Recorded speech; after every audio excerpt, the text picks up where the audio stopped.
Hey, everybody. Welcome to another episode of the Mile High Game Guys board gaming podcast. I'm your host, Adrian. I'm Zach. And I'm Jeff. And we are here to talk to you about board games. Indeed. And not football, because football sucks now, and we don't need to ever talk about it ever again. Yep, I'm okay with that. I like how you guys bring up football more than I do now that the Broncos are terrible bad. Maybe that's why we keep bringing them up. Uh-huh. Probably has something to do with it. We just want to hurt you. Yep. Sounds about right. In every imaginable way. Like all good friends. No. You watched all of the Orville I did. on Sunday. Yes. Why did you spend a whole day watching a TV show, Zach? Because I was hungover. Yeah, because you were. Because I had a housewarming party slash 5-year anniversary for a bunch of us party. Denversary? Yeah. And this was the first party where I didn't have to drive home because it was already at my place. Nice. Yeah.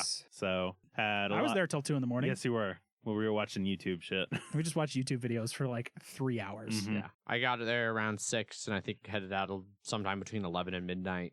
Yeah. But it was nice. Like, it started at 5, and so I was like, I should be safe arriving at 6. I'm glad I wasn't like 30 minutes later because I definitely had some of the last of the brisket. It was super good. Yeah, Richard made a really fantastic smoked brisket. Yeah, it was nice. good. And Super like good. immediately almost half of it was gone because each piece was at least that thick. Jesus. About like half A an inch. quarter inch. Yeah. It goes quickly. Yeah, it was. Yeah, 7 pounds of brisket. Mm-hmm. Wow. It was really good. Yeah, it was fantastic. It All was- the food was really good. Yeah. So, anyway, that's not even tangentially game related though. No. I just wanted to We point out played. that We you got played really drunk. Rhino Hero. Super So, battle. Super Battle. Yeah. We got Nick to play it. Yeah. We also played Don't Let the Dogs Fight. Worked out mostly. Yep. I've been continuing to play the absolute pants off of Shadows of Mordor. Mm-hmm.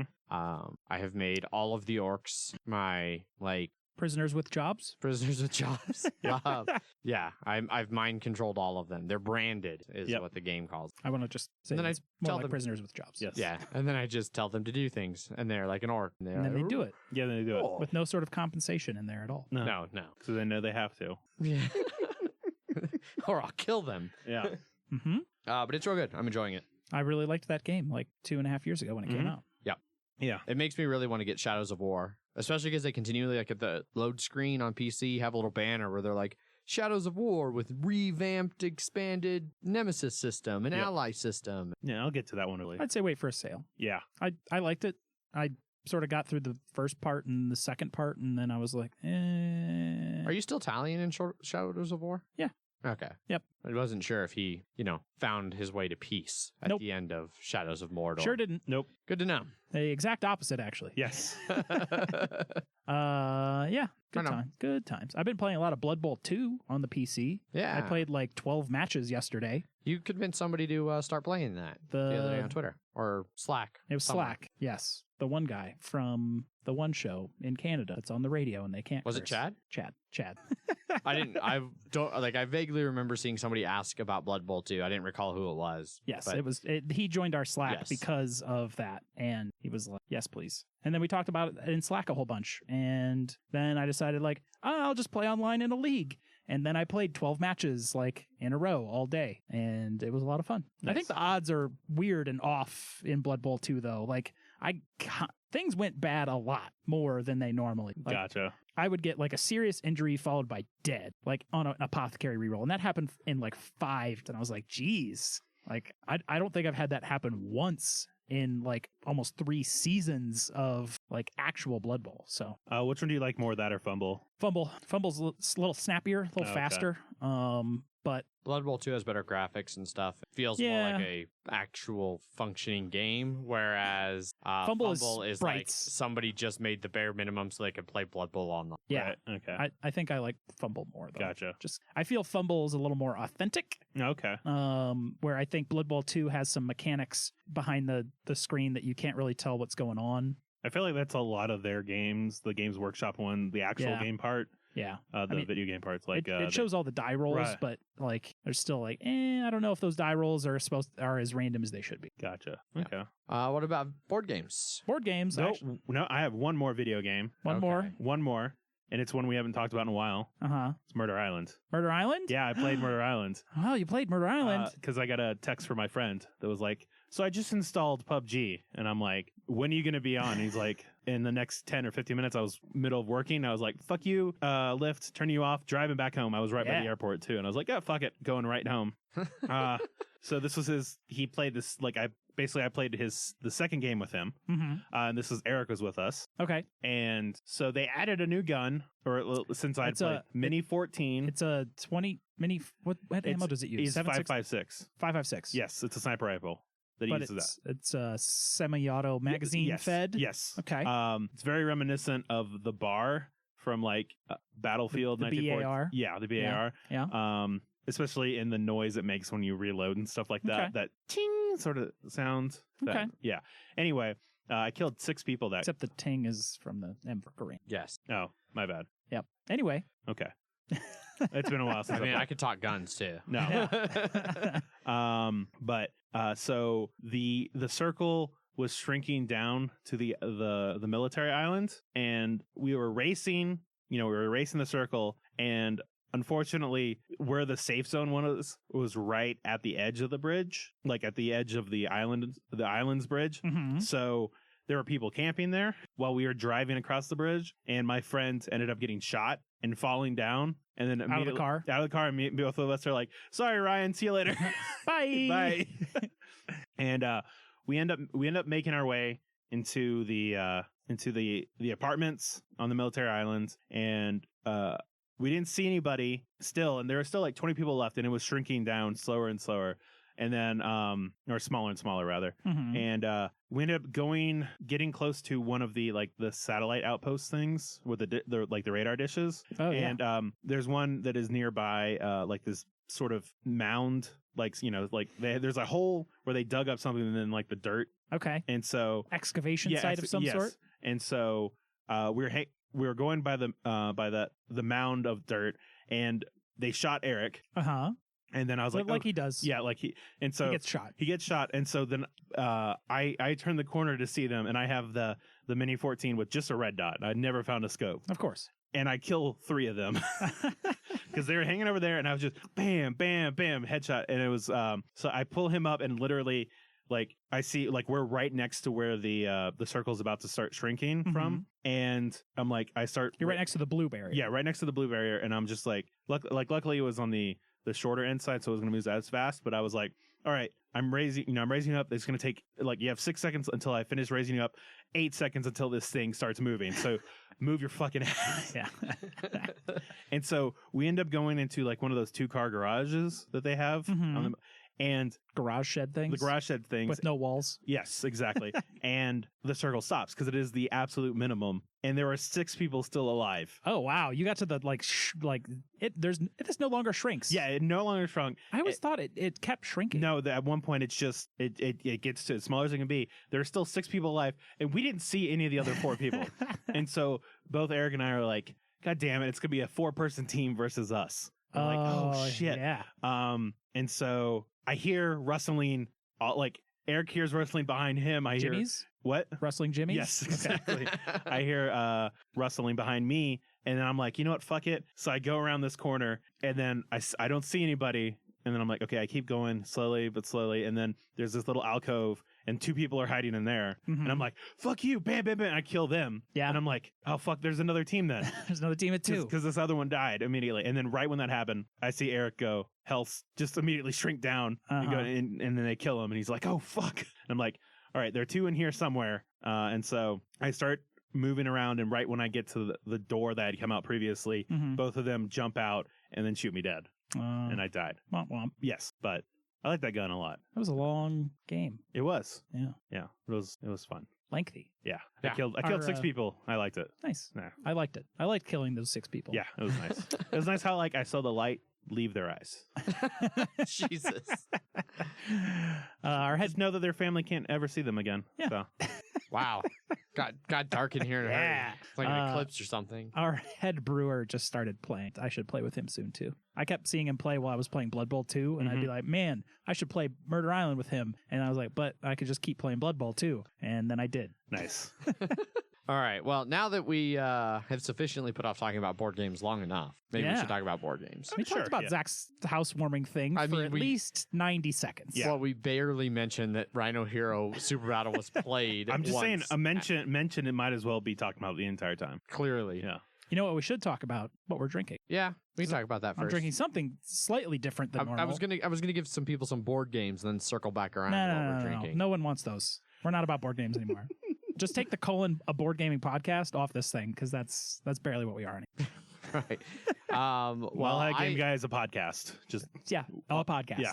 Well, I'm continuing to be super original with my drinking as I drink through all of that Escape that you brought me from Epic. So I'm Escape drinking Colorado. Escape Colorado Yep. IPA from Epic Brewing. What are you drinking, Zach? I'm drinking the sour IPA from Epic Brewing. mm-hmm. It's one of the only IPAs Zach will ever drink. Yep, Mm-hmm. It's more of a kettle sour than an exactly. IPA, really. Though. Yeah, It's weird. Yeah, It's the tart and juicy. I'm drinking the Utah Session Series Lager.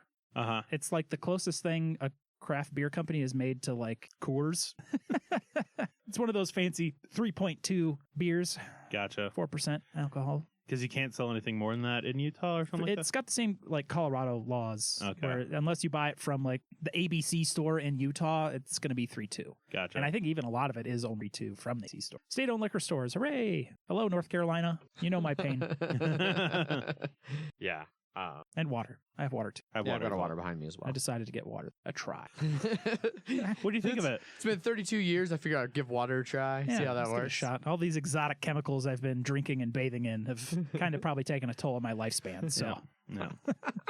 Anyhow, anyway, now we can talk about board games? sure. Cool. You cool Yeah. about talking about board games now? I guess. Right on. So game night, we all played the same game. We played Argent the Consortium, Yep. First But- edition. first edition, but we won't really talk much about that because that is going to be a review coming up here very shortly. And There's wizards in it. yeah, wizards and worker placement and hidden scoring conditions and All I want to say. And a trillion mechanics. Yeah.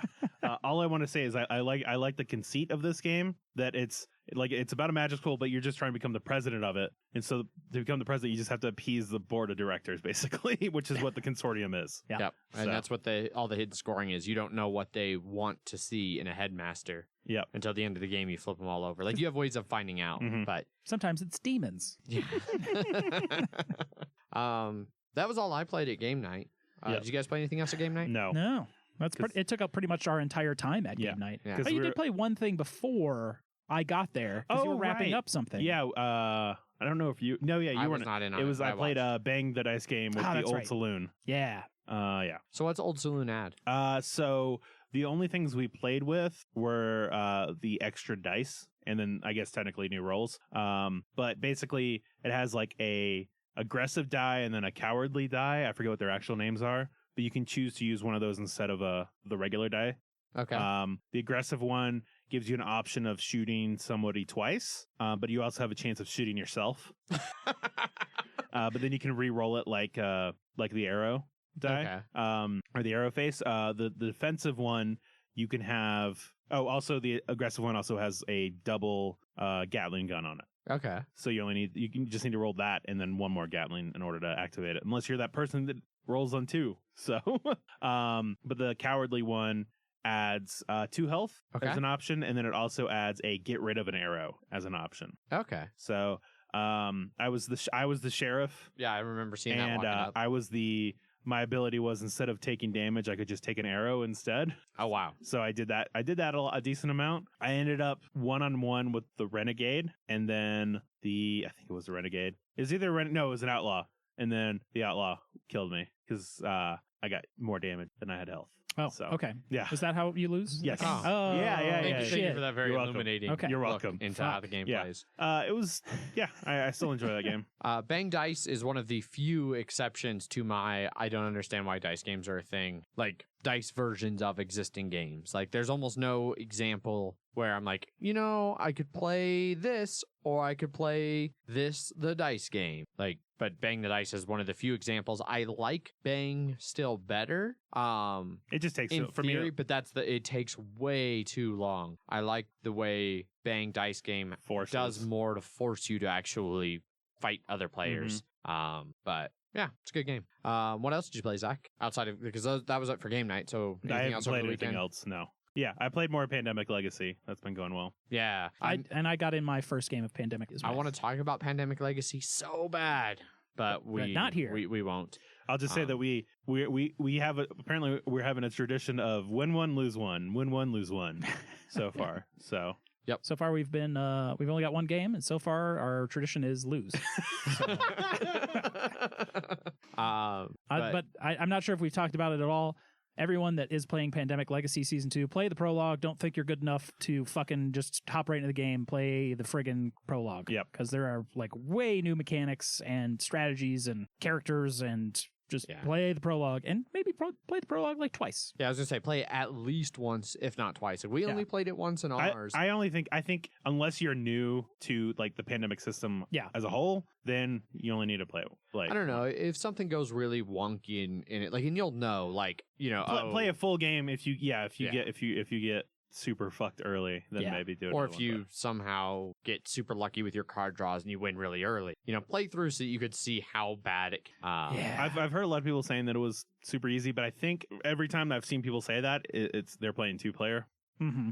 Yeah, I feel already like it's much harder than regular Pandemic or even Legacy. Mostly, I'd agree with that, but it's mostly because I'm not as familiar with the new game's mechanics as I am with Pandemic. That could be part of it. It's just, for me, it's how the infection deck is built within this one versus Season 1. So but we won't talk any details on that, and I'm going to cut us off here before we accidentally talk too much detail and have to put a spoiler warning. Space wizards. Yeah. It was this crazy thing in March happened. I mean, but it's all Gandalf's. Yep. Raining from the sky. We will likely still do the same thing we did with Season 1, where once both of our games, me, Zach, Bob, and David in one game, and Jeff, Andrew, Wes, and Ant in their game, once both of those games make it to June, or through June, I should say, once they finish June, we'll do like a 6-game month episode where we'll talk about all the spoilers up till that point, and then we'll finish the game, and then we'll do a full spoiler episode. So. And then also one last thing, we had me and Adrian's group, we had an intense discussion over something that was thematic versus gameplay. No. So what was the most interesting to me is that, like, so basically it ended up being Zach and David versus me and Bob in opinion on this, and both of us were like, no, my way seems more thematic. No, my way seems more thematic. And so ultimately, like, it ended with, well, if Bob or I go first, we're doing it this way. If Zach or David go first, you guys can do it your way. Yeah. And pretty much. Okay. Megan, like, everybody left, and I walked into the other room, and Megan just started laughing. I go, are you laughing at our argument? She goes, yeah, you guys are ridiculous. You realize it's a cooperative board game, right? Oh, very, very little cooperation happens in any of our games, no matter how cooperative it is. Yep. So, but what about you, Jeff? What else have you been playing? I played the shit out of some board games. I was invited by Kyle from Sounding Board Games over to one of our friends' places. Michelle, she comes to game nights every once in a while, and is a way better gamer than I am, because we played this, and I wouldn't call it a prototype. It's not really a playtest. It's beyond that. It's going to have a Kickstarter in March. It's from Mr. B Games, Hellenica, and it's basically the Greek peninsula, all of the Greek city-states of Athens and Sparta and some other ones that you've never heard of. It's got like a pre-made map or a hex base, kind of similar to Twilight Imperium, where it's got the hexes of different areas and you can kind of make your own oceans and etc. But it's a 4X game. Okay.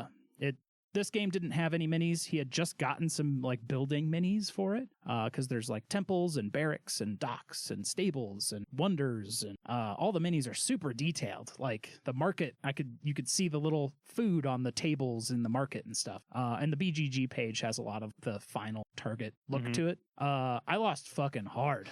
I was Athens, but I was surrounded by like Sparta and some people to the north that I don't remember off the top of my head. Where Athens starts in kind of like the realistic board is sort of can be kind of surrounded, so they kind of have to escape to the ocean. But it's actually got a pretty good AI that you can play with that he was testing out, and the AI just sort of does kind of like Scythe, where it just has a card that flips over and it's like, they produce this, move here. And they always move towards like what's the easiest they can do. I had built city walls and had a garrison there. And then he attacked with, I got 3. Okay, this is where I lose Adrian.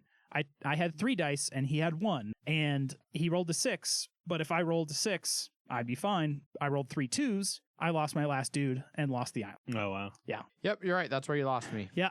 Dice-based combat. If I'm rolling a 3-to-1 die advantage, I and should win. Yeah. Pretty frequently. Yeah. So I killed his first dude and then did not kill the second dude. And then my dice continued to be bad for the rest of the game. But everything else in the game was pretty fun. You have like a cool advancement table in front of you that you get like philosophers that will increase your construction, which lets you do 2 build actions or extra warship actions. And it's kind of like, I don't know, reverse Scythe, where you're like putting research down to get extra cubes. There's going to be an ungodly amount of minis in this game. Like when that Kickstarter starts in March, it's going to be like our $100 miniature game of the week. if it's that much. He wasn't sure what the price was going to be, but for how many units and stuff were out on the board, and they kind of like use little war game chits at this point. And it looked real nice. There was a couple little issues where like how many spaces you could build on in a territory needed to pop more, so you could tell like, oh, there's 4 spaces in there that I can build on, or that one only has 1. And then there's like a mythological side to it where you have to appease the gods. So as you move your units around, you have like world event cards that sort of, there's this gauge that is like Zeus's thunderbolt that it gets all the way to the bottom, and then, he throws it. And the next card that comes up, that event will happen. But then you can use your favor with the gods to try and bid to claim that card, and then you get to put it down. So it could be something like Medusa has appeared, and you get to put Medusa out on the board. Or it's not a griffin, something similar. It's like the rooster thing that turns people into stone. Basilisk. Yeah. And then there's a bunch of other ones that just like, oh, get an elite unit and stuff like that. But so far, it was like 2.5 hours, and it was a learning game for a couple of us, and I liked it. Looking forward to more. It reminded me a lot of like a multiplayer War of the Ring a little bit. Yeah, without all of the Lord of the Rings mechanics, of course. Okay. Yeah. It's like Lord of the Ring without all that stuff that makes I guess it's more just like the crazy amount of miniatures and like different city-states and stuff that are all there. But okay. Yeah. Nice. Hellenica, coming in March. I got to play a preview game that was pretty cool. Right on. Mr. B Games, Scott something. Yes. I took a picture of his name so I would remember his last name. But I forgot. But I clearly did not look at that before I talked about it. Clearly. It's got a good BGG page that I was able to be like, oh, all of these prototype cards that don't really have anything on them will look awesome when it's actually done. Yeah. Nice. Right on. Was that it? Or anything else you? We played this pretty light dice game called Luchadore Mexican Wrestling Dice, where you have wrestlers. We did a tag match. It was like 2-on-2. You roll dice, and it's kind of like then you pair them up based on your opponent's colors. It's like you can counter or block or whatever, and then whatever's not countered or blocked, you get to hit each other. And depending on what you roll on the die, it does like 1, 2, or 3 damage. Put them through a table, or just do like a chop. But it actually has like a wrestling ring with like the ropes on it that you tie together. And you have to try and keep all the dice and stuff on the ring. If they fall off, you just lose the die. So when you first mentioned it, like that was the only part you mentioned, is that you had to keep them in the ring or you lost them, and like that it had a bunch of die, which made me immediately think of is it Strike that everybody loves, that is like rolling a bunch of dice into a bowl? Yep. And yeah, some people say that, you could just buy a bunch of dice and play it in a Tupperware bowl, and then some people are like, no, you need the game because they have a fancy bowl. It's a fancy bowl, basically. So this one, you actually do have little standees, though, that are your fighters and stuff. Okay, cool. And then if you have enough hits, you can roll the big die, and the big die has all your special moves and stuff. And each player has a really interesting description of what they're doing to the other person.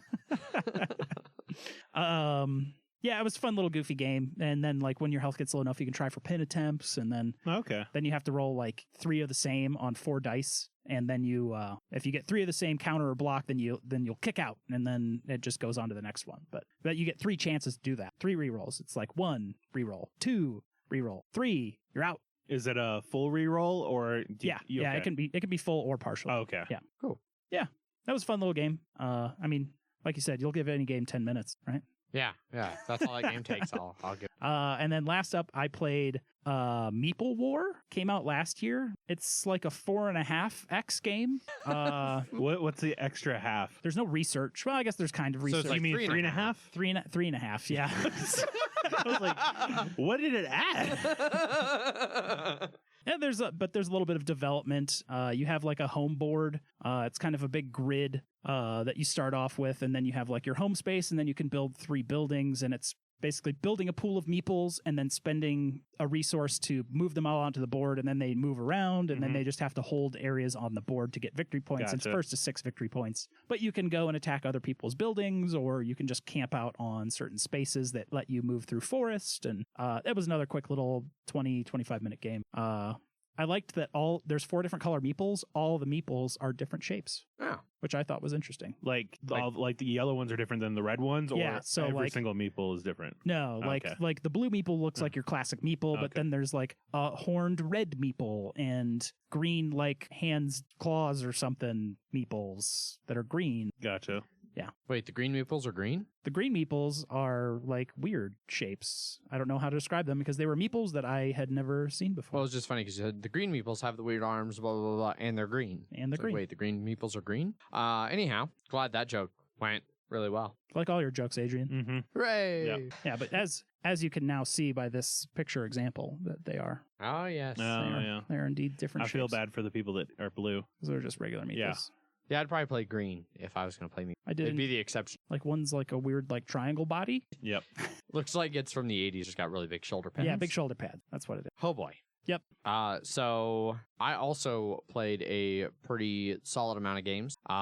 Saturday, I went up to Edward and Amanda's house and went on one of the Heavy Cardboard live streams and then played some other games with them for their game day. The live stream was the main game I want to talk about, so I'm going to circle back around to it, even though it was the first game I played. Afterwards, we went down into the basement where Megan was playing Concordia on the Egypt map, which she said was really good and had some interesting twists on the mechanics. Did it have the expansion in it? Or? She did not play with Salsa. Okay. I don't think she played with Salsa over at Heavy Cardboard. But one of the cool things she mentioned about the Egypt map was that so normally in Concordia, you can only have 1 meeple per like route. Apparently in the Egypt one though, the Nile is a route and it can have unlimited meeples on it. So you can all like pile up on one part of the Nile. Gotcha.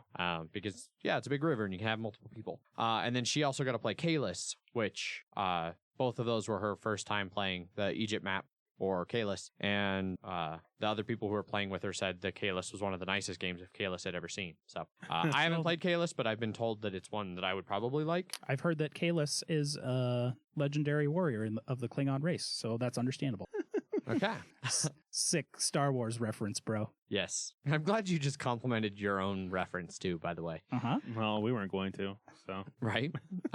While she was playing those, though, I got to try out Azul for the first time. Mm-hmm. It was one of the games that they brought back from Essen. I heard that was one of the most popular games at Essen. Yeah, and I can see why. You can teach it in like 2 to 3 minutes. It's really simple mechanics, and it looks pretty. And the gameplay itself is really simple, but man, there's some really deep decisions, and if you screw up, people can really fuck you over in that game. Like, you can leave yourself in a bad position, and then somebody can do something that makes you take like 10 negative points. And that's in a game where like 60 points is the winning score. So, a sixth of your points can go away because you made a mistake and somebody decided to be a dick about it. But yeah, it was really good. I liked it a whole lot. Basically, for those of you who aren't aware of Azul, it's tile building, and at first glance, it might vaguely remind you of Sagrada or something if it was tiles instead of dice. I've had a couple people be like, "Oh, I heard it was like Sagrada." It's nothing like Sagrada, other than you're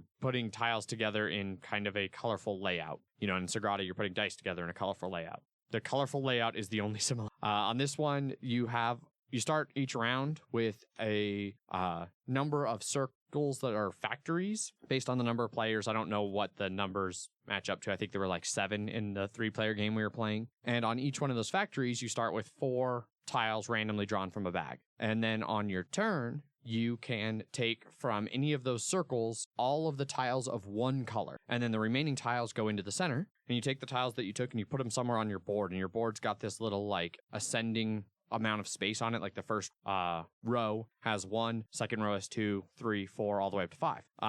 You pick one of those rows and you put all of the tiles in it. If there's any that hang over, like if you take 2 tiles and put them in the one spot and one hangs over, it drops down to your floor, which is negative points. And then if you put them in, like if you put those 2 that are the same color in like the 5, the only other tiles you can put in that 5 spot are the same color. And so that's where you can really kind of screw somebody over. They could leave themselves with, because you always have to take tiles. So you could, if you built your thing wrong, have only one color, like 2 colors left in the center before your turn. Somebody takes the small one, leaves you with 5 of one color, and you only have spot for 1. So then 4 of them fall down to the negatives, which get higher. It's like -1, -1, -2, -3, way up there. So, yeah. And then at the end of the round, after all the tiles are taken, they all your rows that are completely filled slide across and fill out this little tableau, and you play until somebody fills one entire row, and then you do some end game scoring. That explanation sounds really dry and boring. The game itself isn't nearly as dry and boring. Yeah, we had a lot of fun playing it. It's really pretty. The components are fantastic.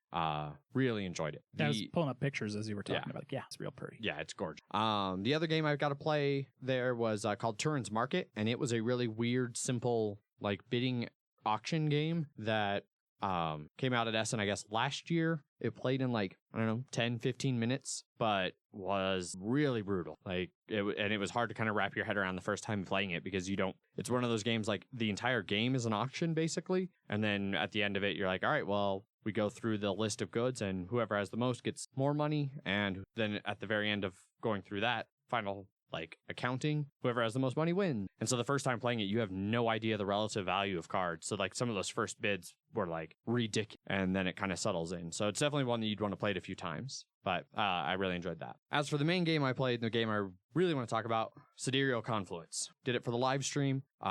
This is a multiplayer trading, negotiation, resource management game, which... This is the one that's like 5 to 9 players, right? 4 to 9. 4 to 9, yeah. okay. So... basically the game takes place over 6 rounds, and each round is divided into 3 phases. There's the like trading phase, then there's the economy phase, and then there's the confluence phase, which you do a couple other things. Most of the game takes place in that trading phase. Essentially everybody has a unique race that has a bunch of unique powers, and you start off with a variety. It's all like sci-fi, right? Yeah, it's sci-fi. So the general theme, I guess I could start there. The general theme is that you're all different races in this kind of intergalactic federation thing. And so you're all working together, and you have this research pact where like you share technology and resources and, all of that kind of stuff. So everything in this great game is tradable and negotiable except for victory. Like that's the only thing you can't give away. And I guess there's even some occasional exceptions to that. But during the trading phase, you initially start off your race. Depending on what race you have certain converters basically that are like, hey, put a green small cube in and then get out a big yellow cube, a big black cube, a hexagon, and a victory point, or something along those lines. Like you put in some value of goods and then you get some other usually larger value of goods out. And then each round there's a value for research. Like if you research something, you get X amount of victory points, and it goes like 6, 6, 5, 4, 3, 2, 1 or something like that. And so the trading phase, you can trade anything. You can trade your individual races converters. You can trade converters you get later due to technology. You can trade resources you've earned. You can trade future promises, which in this game are binding. So if you're like, hey, Zach, give me this green cube this turn and I'll give you a yellow cube next turn. If I can't give you a yellow cube next turn, if I fuck up and I don't have one, I get penalized. Like promises are binding. So you do all this trading and everything. Then you run all of your converters and everything with the resources that you have. And then you go into the confluence phase where you buy new colony cards, which are like planets, and then research teams to then allow you to do more research, which gets you more points. And is definitely the main driving force in this game. It looks to take up as much space as Twilight Imperium, but literally all just cards. Yeah. And cubes. Yeah. And like the 5-player game we played on the stream took up the entire like board game table. Like corner that to they corner. Have. Like the big, like they have a big one from boardgametables.com. Like I think it's their Duchess table. They filled the whole thing up. It definitely takes up a lot of space. You end up with a ton of cards, some of which don't end up really ever doing much. But Yeah, it's basically if you took like the research and some of the trading good negotiations from Twilight Imperium and then made it into its own game, then that's what you get here.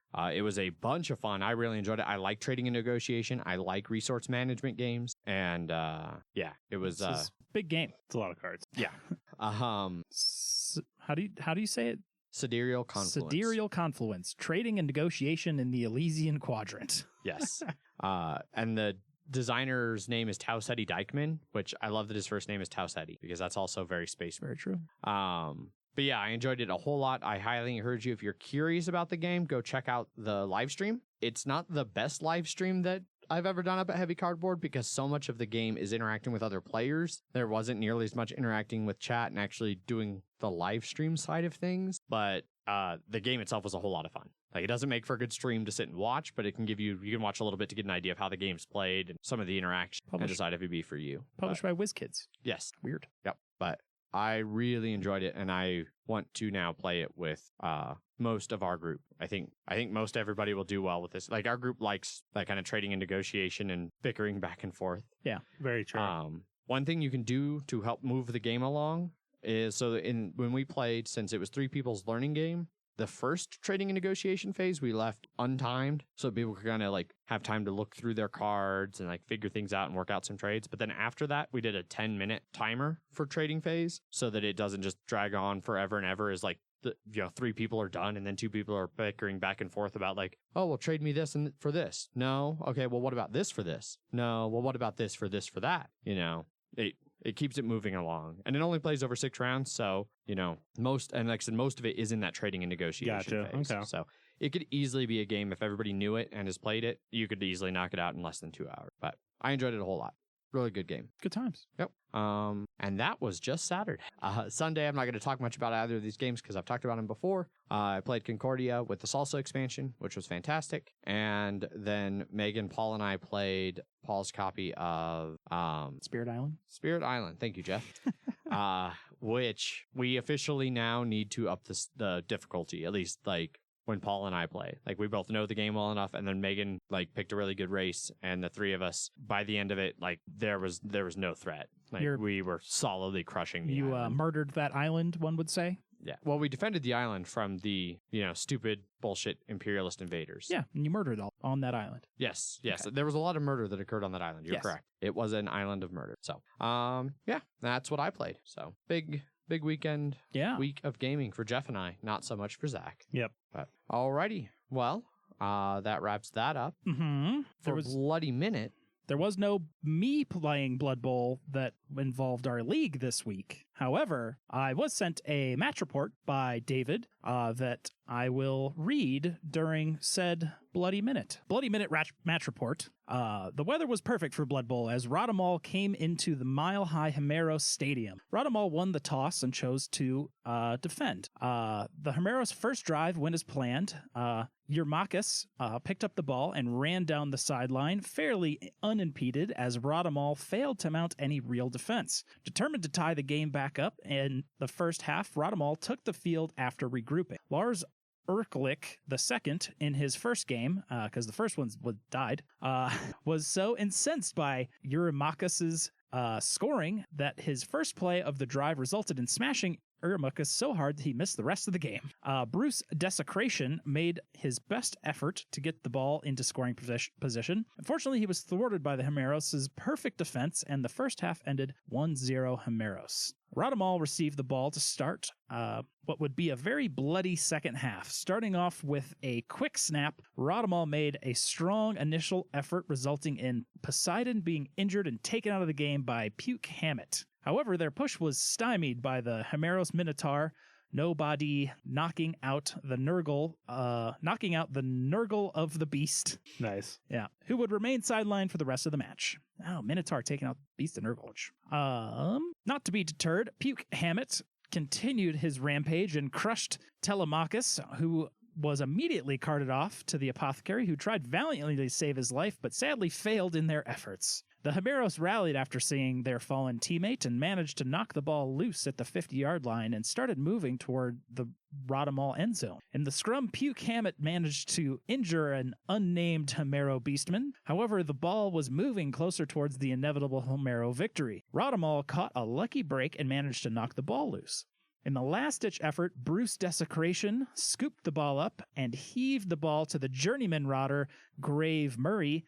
The spiral was perfect, and Nuffle smiled as Grave Murray caught the pass and scored just as the game ended. Final score 1-1. So with his Beastman, he threw to a rodder. Rodders have agility 3. They're just really slow. Okay. But basically, his Beastman threw to a zombie, and the zombie caught it. Nice. Which was impressive. Yeah. A little ridiculous. Yeah, almost as ridiculous as my Orky bullshit pass plays. I was looking through my my record the other day. I realized I've only drawn, or except of my most recent season since the championship that I was in the playoffs for. That was my last loss for like the last 12 games. Oh wow! I've only drawn or won. And I was like, Jesus, am I getting good? Of course, I had 4 losses in a row, and then 4 wins / draw, and then I lost in a bullshit playoff loss, and then I've had 5 wins / draws since. Nice. Yeah, got a good record off the last 10 games. That's how they count things, right? Yep. Yeah. Yep. 100%. 1 loss in the last 10 games. Right on. So yeah, I'll be playing. What else next? Have to deal with some hardcore elfie bullshit next. Think you stand a good chance on that one? Is the streak going to continue? I think so. I have enough tackle to turn the tide. Right on. Negates dodge. Sweet. Well, that pretty much wraps up all of the banter stuff. Indeed. Now on to that ever so important Kickstarters and news.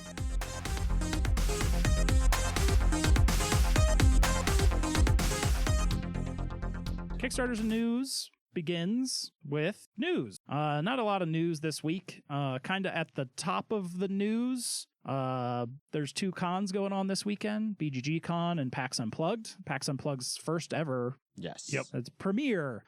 But how popular PAX is, I'm sure PAX Unplugged is going to be pretty awesome. Where is PAX Unplugged? It's Philly. like Philadelphia. Yeah. And their PAX is always in Boston. Yeah. PAX East. Yes. And it's only this year that it's going to coincide with BGG. That was just kind of an accident of scheduling where it was really the only weekend that worked and they could get a venue. Normally they're going to be in December, so they're going to be a winter con. So December in Philly, just warm, but Good luck, everyone. they won't normally be splitting the crowd like they are this year. So it'll be interesting to see what kind of crowd. And where is BGG Con? Texas. Texas. Okay. Which BGG Con sold out as it always does. Well, not always, but has recently. Ridiculously quick, and still seems to be the one where most of the media people that I follow and interact with on like Twitter and stuff seem to be going. Okay. We're not going to either. No. We'll be here. Yes. I might go snowboarding because looks like snow report is looking nice for the weekend. Oh God, I'm snowboarding too this weekend. Yeah. Uh-oh. Oh shit. Also, I get to see Jeff. Oh shit. I'll make sure and bring the GoPro. Yeah, no, I'm gonna fall a lot. Looking forward to it. But yeah, those will be going on this weekend, so I'm sure there will be all kinds of cool board gaming stuff to check out on Twitter and whatnot, and then we'll recap any major news that comes out of either one of those cons next week. Next up in news, DC Comics is making a Spyfall themed version. So it'll be 8 players, 3 to 8, same as always, except you're going to be a bunch of different like superheroes planning a secret meeting at iconic locations. So you're going to be themed as like the Daily Planet, the Bat Cave, but there's going to be a spy trying to figure out where this meeting's going to take place. It's because Joker is secretly impersonating somebody. Yeah, so instead of the spy, it's Joker. Oh, of course. Now, I can't tell, so it says Joker's going to be impersonating someone, so like, I wonder if Joker then gets a role. So like, he knows who he's supposed to be, and you go from there? Like maybe the roles are public information. So like, maybe I know that Zach, you're Superman, and Jeff, you're Batman, and I'm Aquaman, and we all know that. But one of us is the Joker in disguise. Like, I don't know. I couldn't quite tell from the description that they had here about this, how that was going to play out. Like, I think that sounds like that could be really interesting. If you knew everybody's role. Yeah. But one of you was the bad guy. Yeah. There's another hook where someone is also Harley Quinn. and will try and secretly feed the Joker where they are. But similar to Resistance, where it's like the Merlin and Assassin and stuff, you don't want to know who's Harley Quinn, so you need to try and feed information as secretly as possible in questions and stuff to the Joker. And then there's going to be ability cards because superheroes have if you're Superman, you automatically win. You're right. Because you have X-ray vision and can scan people's brains to just tell if they're lying or not or something. I don't know. That's probably an ability Superman has. The most boring of all here. Anyhow. There even says there could be a multiverse decks where everybody's actually at different locations or something like that. But players won't know if they're in a multiverse until the end of the round, which sounds weird. And then also one where everybody's the Joker. What? Okay. Yeah. So it sounds like some of these sound interesting. Others sound like they may go a little too far. A little too weird. I mean, like the All Jokers one sounds interesting in the sense that like the one time Zach, I think it was you Bob was running werewolf and he didn't tell anybody, but there were no werewolves. Oh, that was me.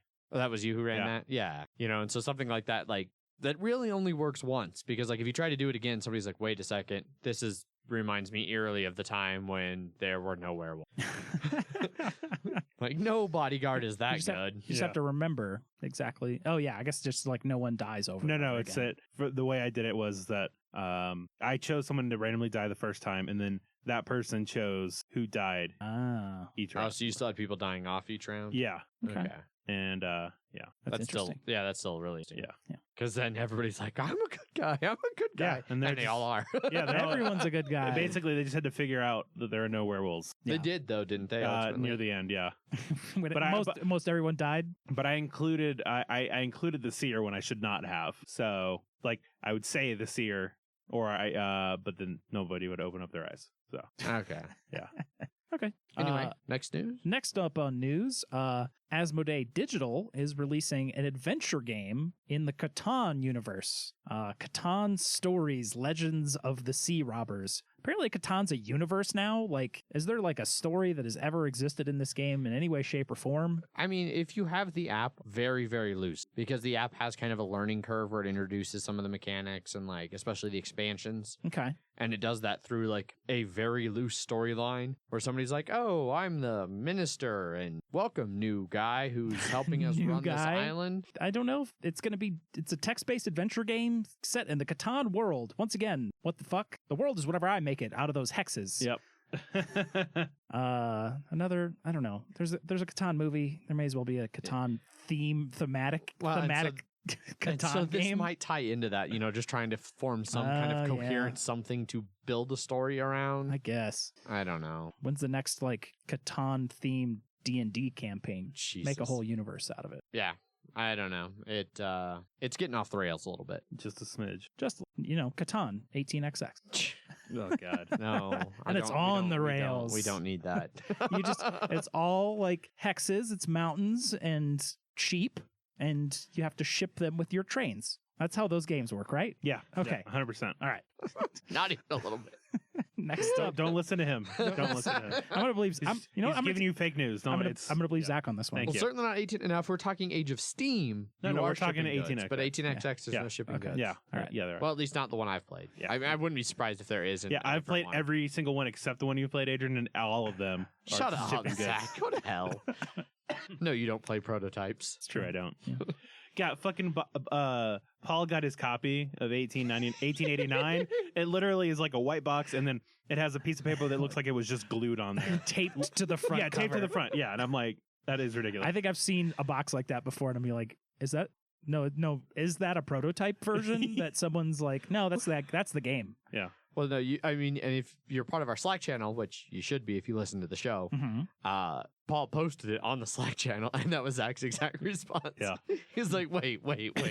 Legitimately, is that a prototype? Are you sure that it wasn't somebody destroyed the box and like, oh, I need to store this in some way, so I'm going to put the absolute minimum amount of effort? Like one of those IKEA boxes that you kind of put the metal brackets in to make? Yep. Yeah. But I'm really excited because 1889 is really good. That's the one that Paul got that the box even looks like a prototype. That is ridiculous. Yeah. There's an effort should be made. I'm just okay. All right. Just go continue. Next up on news, Vital Lacerda has a new game coming out. Yes. Everyone should be not as excited because it's not going to be like one of his cool games.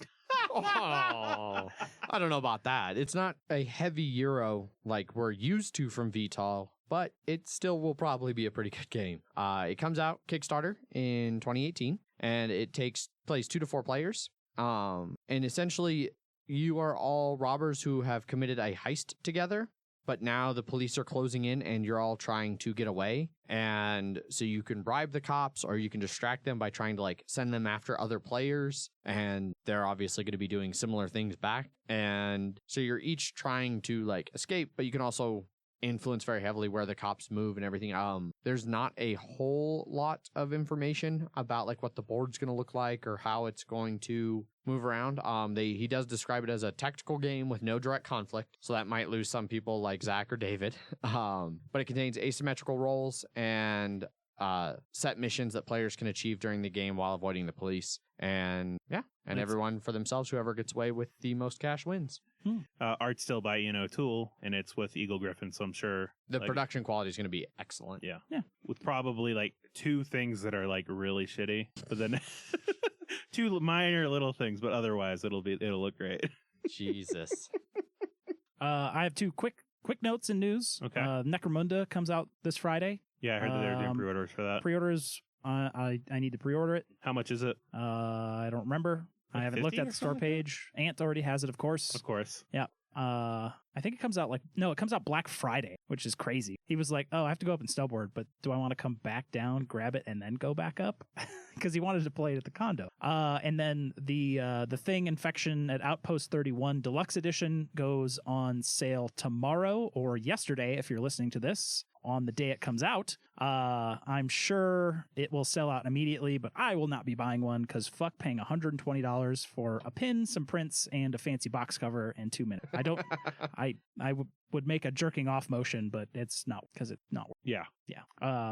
Scott that I played the Hellenica with, he had his copy there of Outpost 31. Oh, so, right on. Yeah, kind of fiddled through that. Yeah. That's it for news. Right on. Yeah. Like I said, not a whole lot of news. Hopefully more next week after the cons wrap I'm sure an hour after we're done recording, the board game will explode with some sort of hot. Of course. As is tradition. Yep. So now we, as is tradition, move on to Kickstarters. First up in Kickstarters is Heroes Crossing. This one is just a bit overfunded. 26K of its 21,000 goal, about 400 backers, and this one's only got about 4 days left to go. But this game looks so cool that we needed to talk about it now. You can pledge this one for about $50. Yeah, Ant, like we missed this somehow, and then we saw that Ant like backed it, and he's just like, guys, I backed a dice-based game. Oh my god, he was like excited about it. Rich, I mean, this is the same Ant who plays Blood Bowl, which is entirely a dice-based game. No, it's not. Whatever. But yeah, so I don't know much about this game because I haven't looked into it because dice game. So sell me on it. So it's like you're making a town that adventurers come and shop at between dungeons. So like in Final Fantasy, you'll go to the town and then you'll go to the dungeon and then you'll go to the next town, etc., etc. Yeah. So you're trying to make your most attractive town to heroes. Yeah. So with apothecaries and things like that. The art is great, fantastic. It upgrades as you upgrade your town. So it starts 8-bit, then goes 16-bit, and then will go all the way to 32-bit, depending on the level of upgrades that you have. So the art becomes better and better as you upgrade your stuff. Oh, yeah, that's pretty neat. Yeah. I mean, even the like low 8-bit stuff is actually way more than 8-bit. Yep. So it's more like, I don't know, it's more like going from Super Nintendo to like Steam Greenlight. Not quite Steam Greenlight. I was thinking Neo Geo not Metal Gear, Metal Slug. Metal Slug. Yeah. Level 3 looks a lot more Metal Sluggy than the level 1 stuff. Like I said, I don't know much about this game because I hadn't had a chance to look over this particular Kickstarter, but that description, that it's a town like that's above the dungeon reminds me of the game Towns, which was an early access game on Steam that was supposed to be like a better version of Dwarf Fortress with like actual graphics and stuff. But then the devs kind of just disappeared and took all the money and stopped. Yep. And it's not a very good game. Nope. Kind of broken. There's a better game. Dwarf Corp. Get that game instead. Never heard of that one. I'm going to check that out. I like those kind of games. Anyhow. Yeah. So this one's only got a couple days left. Take a look. Size plays 2 to 4 players, about 90 minutes. That's a reasonable. 100 tiles. Yep. 40 plus heroes. Bunch of dice. Cool. And you can steal dice. I look forward to playing Ant's copy. Yeah. You can't afford anything. No, I cannot. Next up on Kickstarters is Dawn of Peacemakers. This one's about halfway funded, 37,000 of its 70,000 goal, a little over 400 backers, and a little bit more than 2 weeks left. You can pledge this one for $89. Yeah. So this one is coming from the same designer who made Dale of Merchants and Dale of Merchants too. the Dale of it's Merchants series. It's not wrong. Yeah. So this is the third game from Snowdale Design, and in this one, everybody takes on the roles of adventurers. It's 1 to 4 players, and it's co-op game. And essentially, there's the two sides of the animal kingdom that have been at war. And the ultimate goal of this game is to broker peace between the two factions. And you have to do that by whittling them down until they're both kind of low on their I'm trying to blank on the name of the track. They're will to fight track. And if you get them both low motivation? on it. Yeah. So essentially you want to get both their motivation low, because then that way they'll come to a truce and then you win. However, if you don't balance it right and one side's motivation gets low while the other's is high, then the side whose motivation gets low loses the game, and then you lose because they lose the war. Yeah. And we should note it's birds versus cats in this war. Yes. Well, more like parrots versus it's lynx. Ocelots. Okay. Yes. There is also... Swear to God, one of these better be named Babu. There is... He remembers me. I hope. Look at his little spots. I hope there's one named Revolver. Anyhow, there is also, in case you get tired of all of this, co-op peacemaking lovey-dovey nonsense, there is a 1v1 skirmish mode where each player controls an army and fights to the death. It looks like it's a grid-based map, so I could see how that would actually happen. There is an important caveat about this game. So we had waited to kind of cover this one for a little bit to see if something changed, and it doesn't look like anything has. So this is being ran through Club Fantasy's Kickstarter. And there are a fair amount of people in the board gaming world who have problems with Club Fantasy, namely their owner, who has apparently in the past said some pretty awful things. I don't have any personal knowledge of that. This is all things that I've seen largely through places like Board Game Twitter and PGG and Facebook. So it's a lot of secondhand knowledge, but there's some controversy around There is a little bit of controversy surrounding this. Apparently the reason that Snowdale Design went with partnered with Club Fantasy on this one is because the country they're based in, Kickstarter's not in. And so the only way to get this on Kickstarter was to partner with somebody. And they, like myself, didn't know about this until after the fact. And now they're kind of stuck. They've got a project that is currently running, but it's also not doing very well. It's at 37,000 of 70,000. It's not blowing any doors up. So this one might go away at some point and relaunch. And if it does, we'll be sure to cover the relaunch, because the game itself actually sounds really awesome. And the designers and the games that they designed in the past are really great. But there's some issues with Club Fantasy. So take it how you will. Indeed. Next up on Kickstarters is Mountaineers, a 3D board game. Just funded 40.4K of its 39.8K goal, 466 backers. This one's got about 3 weeks left to go. You can pledge this one for $49, $75, or $100, or $200. Just depends on, your fancy level. Yeah.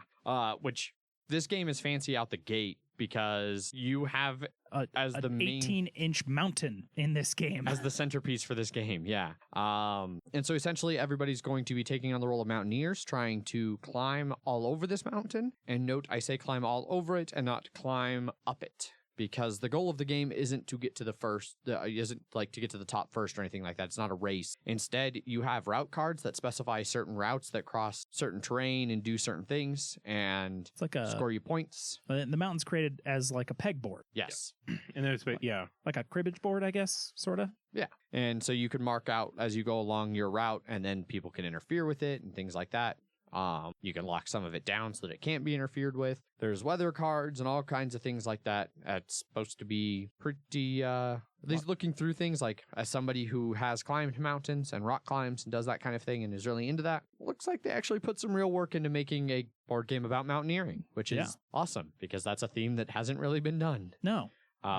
There's like different routes and like 36 plus like different route cards you can do, which I assume are like the point scores and things. Yeah. Some of them are themed, like this one, Yeti hunting. I don't know. The picture of the route looks like a Yeti-ish. Yeah. But yeah, I think this is another Kickstarter that I can actually convince Nick to back. So far, the only other one that we've convinced him to back was Blood Rage, which I don't think he's even taken out of Shrink, his copy. I do not believe so, no. Did he go full backer on it? Or? Yeah. Yeah. So his copy might be worth actually a lot of money? Might be. Yeah. Okay. But more or less, he likes Viking. He does. And he also really likes the Alien deck builder game. Yes. Legendary Alien. Legendary Encounters. An alien deck building. Yes. From Thank you, Zach.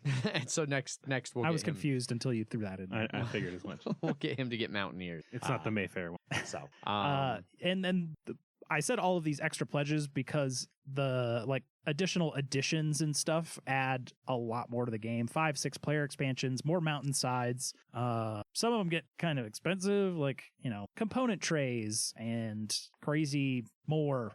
Crazy more. Crazy more. I was reading, it's like they had to like alternatively, you could, for the same amount of money, you could buy a cord of firewood. The weight would be similar. Yeah. They start to cram a lot into this at the higher tier. Which is awesome. Yeah. I'm not sure I'd pay $200 for it, but you know. You get to name a glacier though. Yeah. Yeah.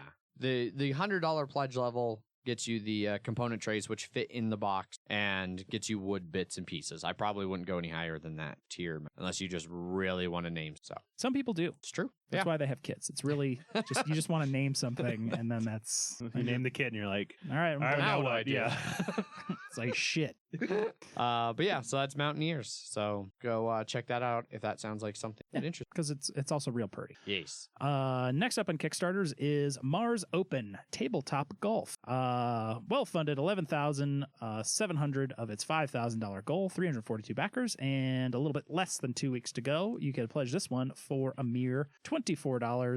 But this one does not include shipping, and it's everywhere else shipping is almost the price of the game. Luckily for the States, it's only $10. Oh, I was looking at the wrong pledge. I was looking at the 2 copy. That's why it's $10. Yeah. Yep. Funny how math works. Yes. It's more counting than math. Anyway, following on the heel of our discussion about dexterity games, this one's very fitting. Indeed. Because it is all about flicking little pieces into spaces, boxes that are the holes, because you're golfing. Yes. So you build but on Mars. But on Mars. And so you have a little piece that you flick. It's a special golf ball, but it's with big air quotes around golf ball because it's not a ball at all. Yeah, it's more of a, I don't know, a kite-shaped thing. Yep. Kite-shaped square. Yeah. But yeah, you set up a little course with obstacles and a hole at the end of it, and everybody flicks their golf ball until they get it in the hole. You count your strokes, and then you play another hole. You play 9 holes, and whoever has the lowest stroke count wins, just like golf. So obstacles and things are a little bit more more abstracted and like wonky than real golf. You don't have a sand trap on your table when you play this game. You just have like little stacks of cards or like a little like cardboard standee that's standing up that you got to flick over, you know, things like that, or around, whatever you want to do. I think you can just blame it on the fact that it's on. Sure. The whole thing's a sand trap. Yeah. Everything's sand. Exactly. Yeah. They've got cool stretch goals like the unlocked, like it has little golf ball markers, and some special edition golf balls, Kickstarter edition golf balls. I really like the art style in this. It almost reminds me of the Michael Cera movie. It's like video gamey. Scott Pilgrim. The art style reminds me slightly of Scott Pilgrim as well. The derisiveness in Zach's voice when he was like, Scott Pilgrim? Like, how dare you, sir? But yeah, I've been hearing really good things about this. Eric, who runs the What's Eric Playing kind of blog and does a lot of awesome photography and is also a member of Punchboard Media. Is he also our $1 backer? No, that's a different Eric. Different Eric. Okay, I was gonna rip into him. That's Eric B. This is Eric Y. Gotcha. As in, why aren't you paying us? Ding. But anyway, he's had this for a little while, which is why I was actually surprised. I thought it was something that we'd missed but we haven't. So here we're talking about it. But he's been raving about it. And I've seen him post a bunch of pictures in the Punchboard Media Slack channel and stuff. So yeah. Well, and it's also nice because you can make your own holes too. So it's just whatever you want to do. Yeah, the rule book has, they say 27 plus that are in it that are kind of layouts that you can do. But then after that, yeah, go nuts, mix and match and do whatever you want. You can get some nice arcs with this thing if you hit it certain ways. They have little gifts on that. Yeah. Yeah, and about a totally unreasonable price, $30. So yeah, Mars Open, tabletop golf. Looks fun. And the last up on Kickstarters is Museum Rush. Museum Rush is well funded, about 30,000 of its 20,000 goal. 500 plus backers and a little less than 2 weeks to go. You can pledge this one for about $39 American. Yep. So kind of following up on the escape plan that we were talking about during news, this is a game that has you playing the bad guy. You are robbers trying to steal priceless artifacts and things from a variety of museums and avoiding guards and making use of special abilities. Everybody has a unique ability. Like there's like the snake +1 when slipping away from a guard, or the Kickstarter exclusive The Cleaner. Swap a card with the last discarded item. It's much more of a heisty type game, of course. And so this one, you build a tableau out of room cards. And one of the things that's kind of cool is they have a bunch of different like layouts for like the Louvre or other famous museums and things. But yeah, you move around, you search for goods. You can find things like rare treasure, the crown diamond, which is valued at 20 million. Rare treasure, a mosaic worth 12 million. Or just loot, a statue worth 2 million. That you're drawing out of this loot deck. There's also in there things like cameras. The closest guard moves 2 tiles nearer. Or guard. Like, haha, the guard caught you. If you get caught, you lose everything you have, and you go back to the start, and then you have to like re-enter the museum and start trying to steal things again. Sorry, I just like, you have a $20 million gem, and then the guard's just like, give me that, get out of here, and then just walks away.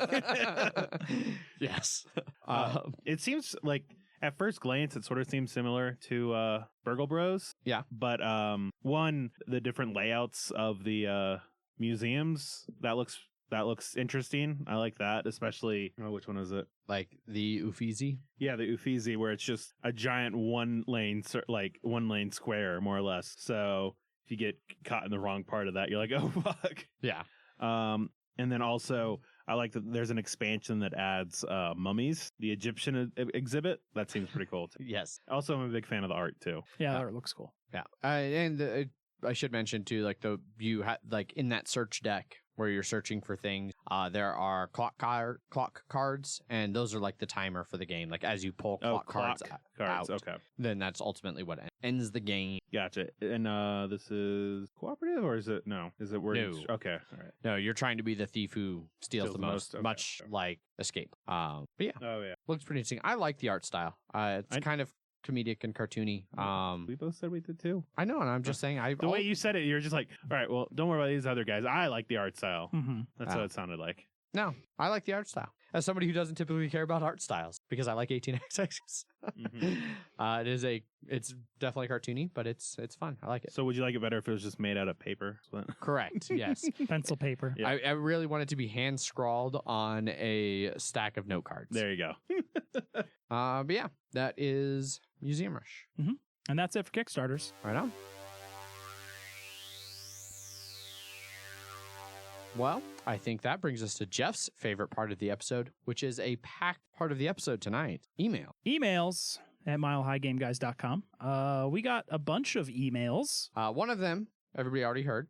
That was the David one, the match report from Blood Bowl. And then we have 4 more. Yeah. First up is Matt, titled New Listener. Hey guys, wanted to say hi from Perth, Australia. That's far away. It is. That is a long ways away. Mm-hmm.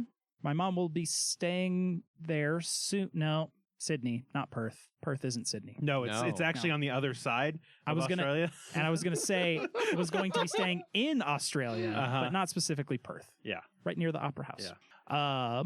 Perth just always makes me think of Tim Minchin, who's a really good comedian / musician who's from Perth. Oh, wow. I know. Now I know of 2 people that live in Perth. Yeah.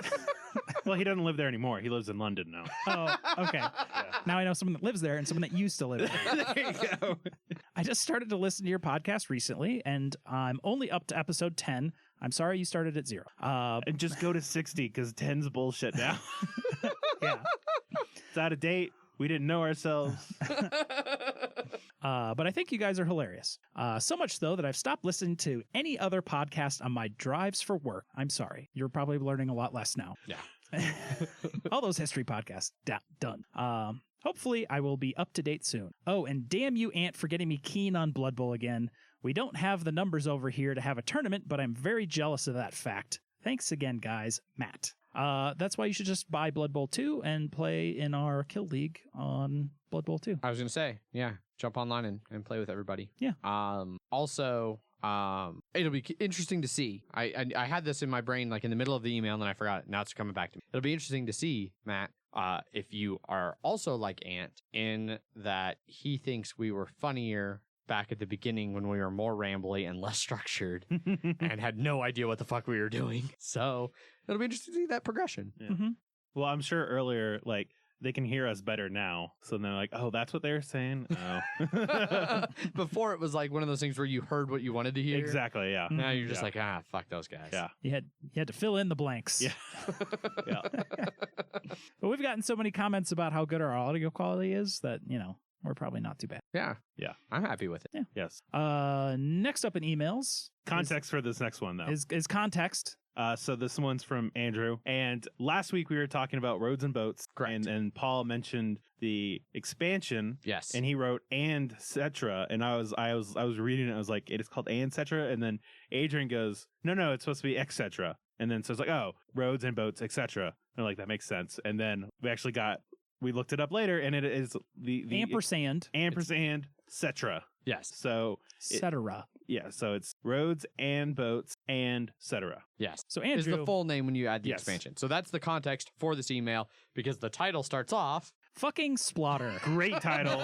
Number 1 best title so far.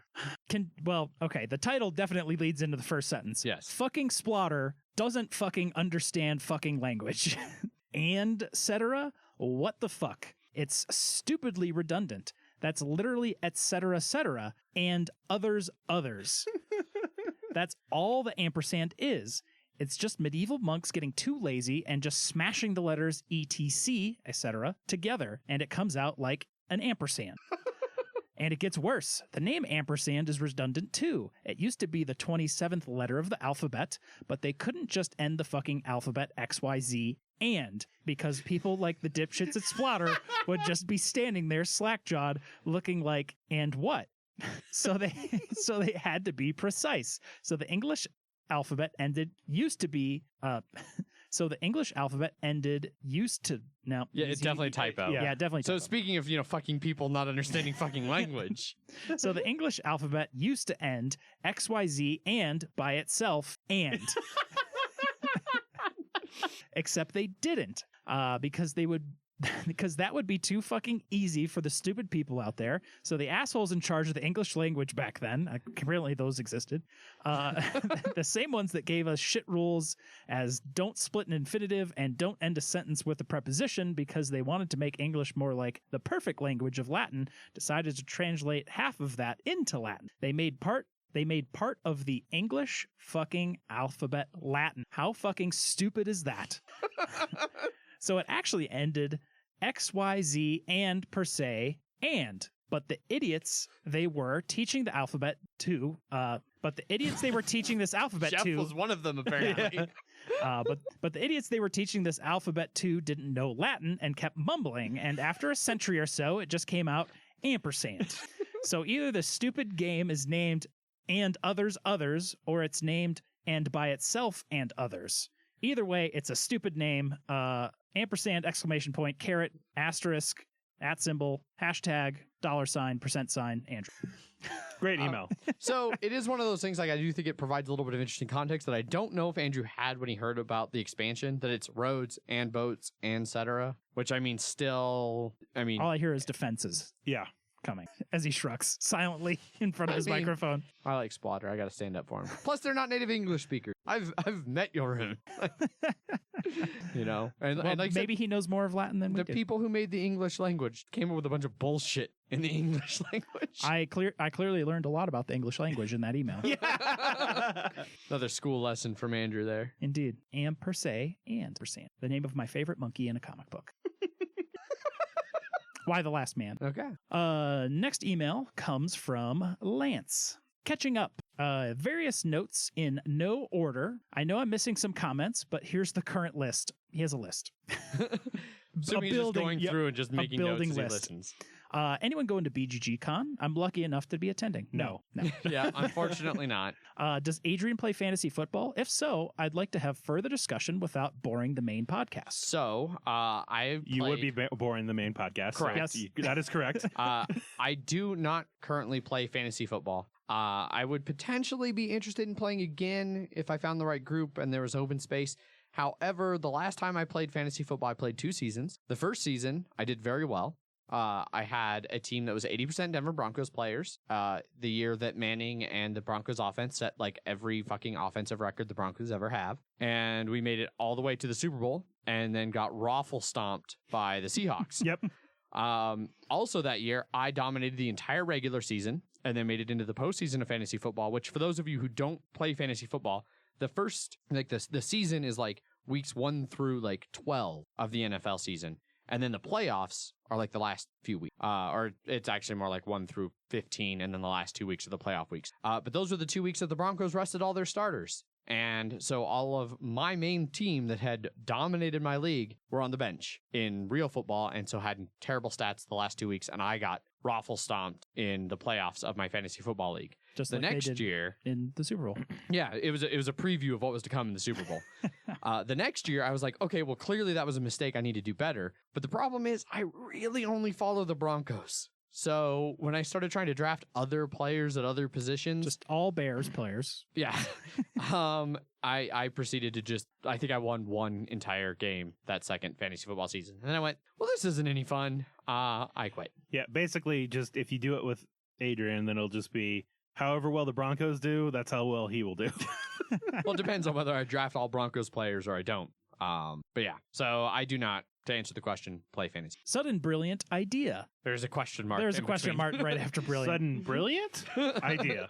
With Blood Bowl, has anyone ever held a fantasy Blood Bowl draft? I don't know the details enough, but are there enough stats where one could draft players from the teams?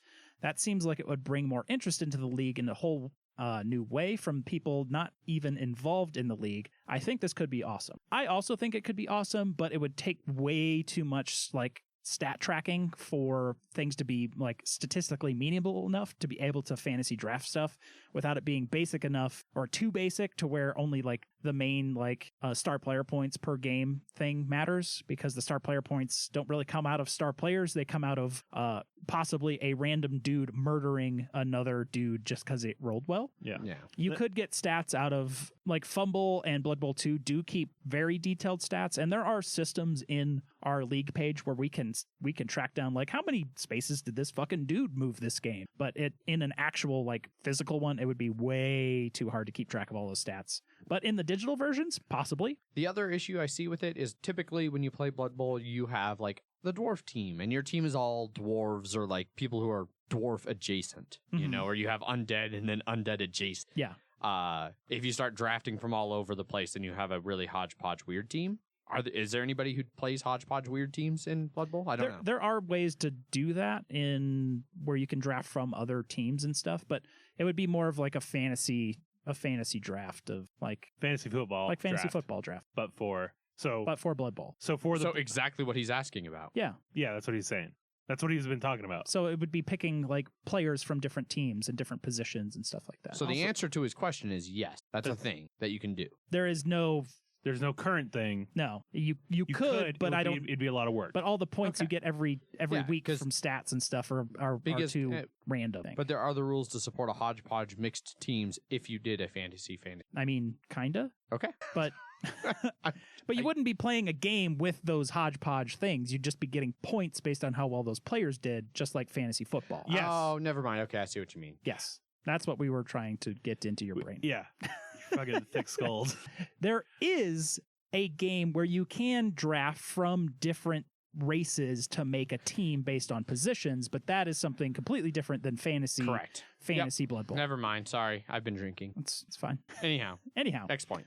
I thought it was cool. It's definitely a cool idea, yeah. but the stats would be too hard in the tabletop version. Yeah. Like someone mentioned, I too feel it unnecessarily necessary to start at the beginning of a podcast and listen to the entire thing. I'm not quite all the way caught up, but enjoying it greatly. I've done that in a lot of podcasts too.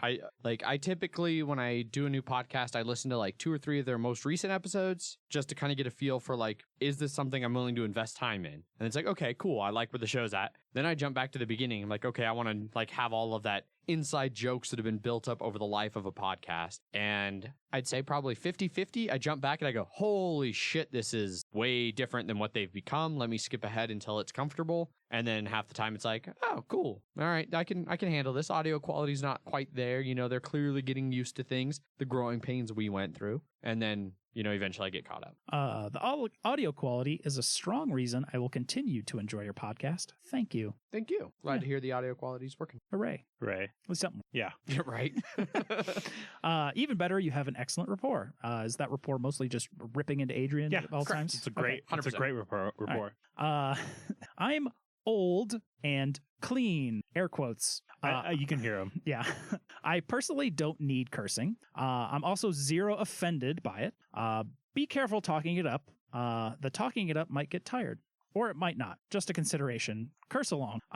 Even do a South Park thing where you ring a bell every time you curse. Whatever decision you take, I'll trust it'll be right for you, because not everything conveys in text as easily as in person. Understand this is meant as a light critique, not a criticism at all. Fuck you. No. If we did a bell, it'd just be like constant ding, ding, ding, ding, ding. What are we, at church? Yeah. I do think that over the life of the show, like our cursing has, with some exceptions, like sometimes we get really animated and really like, oh, and then it's like, fuck you, fuck. But typically we've mellowed it out a bit, and I think that works. Like, you know, we curse. We just go into dark humor spots now. Yeah. Yeah. I like that direction that we're going. Just more dark black humor. Brief periods of unemployment, and hating your job and hating their job and hating their job. So, but I like my job now. Well, now, yeah, but we all went through this brief period. Like I'm aside from the lack of money, I'm loving being unemployed. Yeah, it's nice. I have not been unemployed except for that week that I went to Gen Con, technically, that I did not have a job because I had the other one that was starting the day I got back. Terraforming Mars. Good. I like seeing opinions of gaming from around the world. That way I receive more measured idea of a particular game. Going through the way too many open tabs, I saw this picture. I didn't read the article, and I thought you would appreciate the picture linked here. We posted it on our Patreon, but I'm sure we'll post it again. I'm a little disappointed they aren't painted, but it's still pretty awesome. It's basically every little hex in the game 3D printed forests, 3D printed cities, 3D printed ocean tiles. Like, they look really nice. Yeah. The thing I really like about this particular 3D print, like, because I've seen a couple similar ones. The thing I really like about this one is, so there's like the brown tiles that are tied to specific cards. There's like one of them's like a nuke, one of them's like a forest preserve, one of them's the specialty mining, tiles. whatever the special. All of the specialty tiles are unique in this one. So like one of the ones in the picture that he linked is a mushroom cloud that stands up above the board where the cube goes. One of these is clearly like the restricted area. Yeah. Or maybe the preserve. Yeah. It's awesome. Yeah, they're all right. But the money. Yeah. The website that he linked is entirely in German. So good luck reading it unless you speak German. Spieler Lieben. Or you have any sort of thing that lets you translate, like Google Chrome, which I use Firefox. So, but anyway, we will link this website with all of these awesome pictures of this 3D printed terraforming Mars in the show notes for this episode. Indeed. I heard someone listened to podcasts at 1.5x. Phew. I'm at 2.7x right now. Dear God. Yeah, seriously. I completely understand. It's my current situation, which might change in the future. Now when I watch TV, I wish there was a way to watch 1.5 to 2.5 speed so I can get through it faster. I'm just trying to consume as much as possible, as fast as possible. I know this puts me in the bad side of the joke of the person standing in front of the microwave yelling, hurry up, where my parents and grandparents only had an oven and life was a little slow. Holy shit, 2.7? I can't. I even at 1.5, I'm still like 1.5 is still like I can understand what's being said, but it shifts into that higher pitch that I just can't handle without dying laughing. We talk too fast and get passionate about things to where people probably can't understand us at 2.7. I can't understand anything at 2.7. Yeah. I've tried. I've played around with my podcast app because I've heard of people who listen to things at higher, or I listen to a lot of audiobooks, and I've heard like some people listen to audiobooks cranked up, and I can't do it. Like maybe like I could maybe manage like a 1.1, but even then like the back of my brain is like something's not right. Yeah. Thanks for your contributions. I'd like to hear more about the meetup organization. I think it's awesome for y'all to do that. I'm jealous I'm not in Denver. Keep up the great work, Lance. Like in general. I was going to say like the easy solution to that is just move to Denver. From Germany, where I assume you are living. I mean, just because you linked a German webpage doesn't from That's Germany. true. Yeah. Everybody else is moving to Denver right now, so our fans should too. We'll just have the biggest. I'll start booking out Mile High Stadium from the Broncos for Wednesday night game nights. We'll just play on the field. We have Wednesday night football. Nope, sorry. I'm sure that's affordable. We'll just play on the field. Yeah, like we did at Gen Con at the Colts field. Yep. All right. Last up on emails is from Steven, titled "Thanks." Adrian, Zach, and Jeff. This is Steve again. I just wanted to thank you guys so much for what you do. This past weekend, a friend of mine and his family came out of town to visit me and my family. We all had a great time together, but there was one real highlight for me and my buddy. On Friday and Saturday night, the two of us played Star Wars Rebellion. We played the same game stretched over 2 nights. I had just bought this game about a month ago after I listened to several of your episodes raving about it. I know I wouldn't have purchased this game if I hadn't heard about it from you guys first. I remember seeing it at my local store a year or so ago, but it didn't quite pique my interest. Anyway, both my friend and I can't remember a time when we had so much fun playing a board game that we did playing Star Wars Rebellion. That game is awesome. Even though we were both learning the rules at the same time and sort of stumbling through it, combat, we still had loads of fun. I played the Rebellion and my friend played the Empire. He eventually found my secret base and crushed me like a bug, but not before I managed to get on his nerves with a few obnoxious missions here and there. I had more fun losing at that game than I've had winning at who knows how many others. As for my friend, he spent all day Sunday humming the Imperial March. You've got a good friend. Yeah. Both our wives thought we were a little crazy, but they were also sweet and kind-hearted women and therefore didn't give their geeky husbands too much grief as we rehashed the game over lunch the next day. So I just wanted to thank you guys for interesting me in an absolutely great game, and I would never have played if I hadn't started listening to your podcast. Keep up the good work. And if you're ever in Austin, Texas, look me up. I'll take one or all of you guys out to dinner to say thanks in person. Take care, Steve. Awesome. We still talk about our Star Wars Rebellion games and the crazy shit that is happening there, and like just buzzer beater wins and losses, or just screwing up and getting crushed immediately. Yes, yeah. It definitely is a game that absolutely lends itself to those kind of like stories that become almost like legend in your groups, you know. So I still really want to play the one variant that somebody, back when we did that review, somebody had messaged us saying that you should play sometime where the Empire is 2 people and the Rebellion is 1, because then like you get the like as the Rebellion player like sitting there watching them whisper back and forth, you're like, oh God, what do they know? I mean, what are they doing? That really sounds like me and Jeff should be playing the Empire and you were the Rebellion, Adrian. Oh God! All right, we got to get the video stuff cranked up and going here, and that'll be a good video. Yeah. Ant got the expansion, and I kind of tooled around in the box for it and read some of the rules and stuff like that. It's slightly disappointing that you kind of have to use the new characters. Yeah. Well, I mean, it's its own for the most separate part. thing. Yeah. But you can I think in like an advanced mode, choose if you want to use like new deck stuff or old deck stuff too. Gotcha. So you can kind of mix and match a little bit of the mission cards. Did it and make things. any tweaks to the rules for Yes. just quality of life stuff? Yes, combat specific. Oh, that's good. I think there's like a whole new combat system. Yeah. They were like, here's an expansion and combat's different now. I've heard it's still not ideal, but it's better. It's not as much of just like going through the deck. Like Gotcha. it's not like tactics cards per turn. It's like tactic cards like period. Gotcha. Okay, Yeah. that's good. That's it for emails. Emails at milehighgameguys.com Yep. if you want to reach us via email, which Indeed. is definitely the best way. It's a way. Yeah. It is a way. Real quick before we move on too far from those emails, though, just want to point out to listeners, like Steve, if you buy a game because of our recommendation, it helps a whole lot if you like tweet or message the board game designers, producers, sellers, people, and be like, "Hey, Mile High Game Guys told me to come buy this game, and now I am." Because then they're like, "Oh, wait, who are these Mile High Game Guys who are giving us money?" Or getting people to give us money. Who are these losers? Who are these losers? It's like, damn it, another one. But no, It's like seriously. Brewster's Millions all over again. Yep.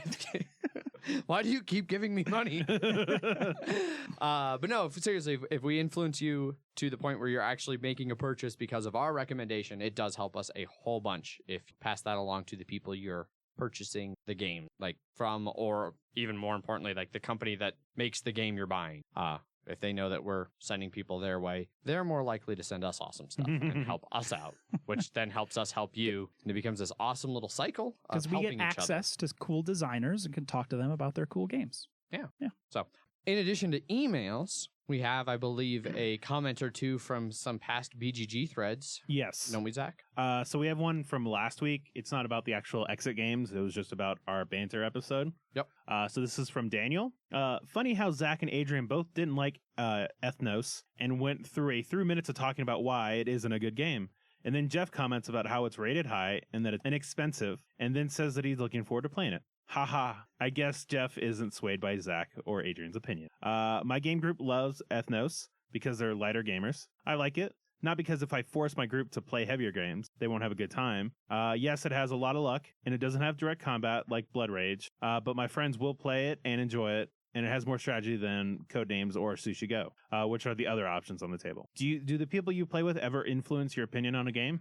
So, first of all, I almost want to go back and listen to the episode now because I didn't feel like I was like, I don't like Ethno. Like, it didn't blow me away. I would certainly play it again. But yeah, we definitely don't we all have different enough tastes that if we think we would like a game, we're pretty solid about not letting the other two talk us out of it. Yeah. And then if Adrian's like, oh man, I love this game. So I'd go like, oh, that's not good. That's not a good sign at all.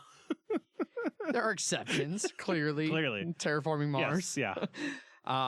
And we've already found it, so now I can just every other game. It is the one exception that proves the rule. Yeah. Okay. But to answer the actual question, I do think that a lot of times the people you play with can influence your opinion on a game, and that's why it's really important for us to play games with other people too. Like especially when we're trying to do a review, like yes, play one all together so that we can all be on the same page, but then also try and play a little bit with different people to kind of see how different groups influence things. And then that's also why you don't just play like a game once and then go be like, this is my opinion on it. Right. Whether it's good or bad, because it could be just however you played with those other people. If someone was just sort of shitty the entire game and then afterwards you're just like, oh man, that was just a slog and it just took forever to get through. And we had all these rules stuff we had to look up. Maybe it's because one person kept being like, well, what about in this instance? What about in this instance? Yeah. So yeah, definitely keep that in mind. Yeah. Not to mention sometimes even less the people, but the environment. You know, we've talked a lot about how like playing a game at game night can make it last like an extra hour, which sometimes they could be like, shit, that game took like 3.5 hours. Like that's way too long for that game. But then if you just sat down and played it in your dining room, less than 2, then it's like an hour and a half, and it's like, oh, well, that's actually not that bad for that amount of time. That feels appropriate. And so definitely kind of just being aware of the conditions that go into playing a certain definitely influence opinion. Yeah, so, definitely. Right on. If you would like to comment on BGG threads for past episodes, Board Game Geek Guild number 2731. Zach does the awesome posts. And then the sort of okay posts when he's really hungover. Yeah. But at least I own up to it. Yes. Or if they're posted on time, comment on them, and then we'll read them during our review episode. Correct. Moving on from that, if you want to get a hold of us through any other ways, a fantastic way to get a hold of us is to join our Slack channel. We chit chat in inappropriate channels. Yeah, we'll randomly talk about video games in the board game channel or board games in the video game channel. Yeah. Until somebody's finally like, oh, I'm going to move this over, and then the conversation died because of course it does. But there's a link in the show notes over on milehighgameguys.com where you can join the Slack. And as I will now curse it, it may or may not work. Well, so I think I figured out the reason. Did we fix it? Yeah. So what it was is that way back whenever it was originally broken, Adrian was like, "Oh, here we have a new link," but he didn't update the Google Docs page that I use, and that's where I always pull the info from. So you have been breaking it. So the episodes that Zach edited and posted had the wrong link. The ones I edited and posted had the right link. Yeah, and that's why nobody could ever figure out which fucking yeah. And that's because Adrian said I fixed it. So I thought, oh, he fixed this link, the one that I always use. Okay. So which was incorrect. Yeah. We have gotten to the bottom of the problem of the Slack link. Yes. So it should now work all the time on the show notes over at milehighgameguys.com. Unless you go to an old episode, because I don't know if we went back and fixed 100% no. Yeah, you can also find us on Twitter. I tweet under at MHGameGuys. I am Zach_MHGG. And I'm Jeff_MHGG. And you can find us on Facebook and Instagram /MileHighGameGuys on both of those. Yeah. If you're ever in the Denver area, the Facebook page also does have links to our board game group that meets on every Wednesday and is soon to be moving to Tuesdays as well. What? I'm expanding. What? Yeah. Am I the first? Why did I just hear about this now? Oh, yeah. Well. And I knew about it. He talked about it some time ago. Yeah. Oh, okay. Also, he has talked about it a long time ago, but now it's. I've talked about doing it a long time ago. Expanding, I knew that. I didn't know. I'm actually doing it. I didn't know it was doing. Yeah. Yes, we're moving. D-Bolt. Starting in December, we were moving to Tuesdays and Wednesdays. D-Bolt every Tuesday. So really, yeah. D-Bolt will no longer be on Wednesdays. But yes, Jeff, I understand that you've been very busy lately. Yes. And I haven't seen as much of you as I normally would, but yes, we are moving to Tuesdays as well. I'm glad you're caught up on that. And then finally, if you are interested in supporting the show financially, we do have a Patreon page. Patreon.com/MileHighGameGuys. We are currently sitting at $249 a month in support, which is huge. It allows us to do a whole bunch of awesome things. We're going to be doing another round of t-shirts soon, where this time, instead of just offering 2 colors, you'll be able to pick your color within a range of like 5 or 6. I'm not gonna lie, there is a limit. Okay. You don't get to just go on like Photoshop and use the color picker tool to choose whatever random. I'm gonna send you this sort of mauve. Can I have a dog penis red, please? Can I have red rocket red, please? Yes, exactly. So we will have new t-shirts out. I am currently hard at work on getting the new website up. It's taking a little bit longer because I am a moderate perfectionist and really want things to be just right. But yeah, we appreciate all that support. And if you're interested in supporting the show as well, jump over there and check out the reward tiers and the goals we have and help us along. Yeah, it means a lot to us. And thank you to everybody who currently does support the show over there. You guys have already far surpassed any of our expectations. For sure. Yep. So we should probably do a Patreon 2.0 at some point and revamp. Just change it all up. Just change it all up. Did too well. Change it all up. Burn it all down. Yeah, it did too good. We gotta readjust. Our self-esteem went way too high. Yes. Yeah. Yes. We gotta really We're tamp that thinking down. way too highly of ourselves. Yep. Well, I'm not. You guys keep me in check. Yes. Oh yeah, just that's constantly really our bashing me down. That's how we keep ours up. Yes. is by bashing you down. Yeah. So ours is like way too high right now. Yeah. That's why we got to crush the page. Exactly. Jesus. But no, thanks everybody for listening. We really do appreciate it. And be sure to tune in this Friday where it will be our next top 10 list. That'll only be a top 5. We are doing our top 5 favorite expansion, which, as Zach asked before recording, it will be specifically our top 5 favorite expansions, not our top 5 favorite games that happen to have expansion. Yep. Yeah. We'll also be talking about what we look for in expansions and maybe a little bit about like what we try to avoid in expansions. Yeah, should be a good episode. So tune in Friday and check that out. Yeah. And I would like to just quick at the end, if you like our show as well, review us on whatever your favorite platform is, because That helps us get noticed. Tell your friends. Yeah. Leave a review. Our iTunes review, we have like 11 iTunes, which is crazy. I don't know. I always forget to check iTunes reviews. Yeah. So It's because I'm the only one that actually listens on iTunes, and everyone else probably listens on something better. But I'm just saying. yeah, I listen on Stitcher, which doesn't let you review. I don't think. So much better. We all three use a different podcast app. Yep. Fantastic. So we can get all those user experiences for all the feedback that everyone gives us about their podcast app of preference. Sure. That's the business reason. Yes. And before Jeff continues to make up too much other random bullshit, I can absolutely keep going. Let's close this thing out here. Thanks everybody for listening. We hugely appreciate it. As always, I have been your host, Adrian. I am still Zach. And I'm Hoplite Jeff. Bye. Bye. Bye.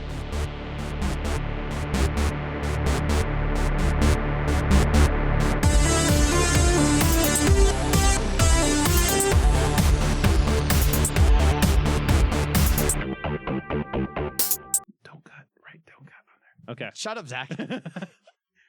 Oh, don't worry. This will be. I'm gonna set an alarm for 2:45 a.m. I'm gonna wake up, listen to the file you uploaded. Good luck finding it. Well, it should be on. No, Libsyn. I'm gonna move. No, I know, but you're gonna have to figure out where it is in the episode. Oh, just it's going in a random spot. And now in Kickstarters, so I'm gonna do this trial run. Just gonna cut it into the episode randomly. Yep. All right. Fair enough. Yep. We have a Patreon. But yeah, well, just to try and fix the transition. Fixing thing. We don't need to fix anything. No. It's just keep going. Yeah, because it's not getting cut. So there's no need for a transition fix. This entire thing is a transition. Punchboard Media, where we all bring something to the table. Pull up a chair at punchboardmedia.com.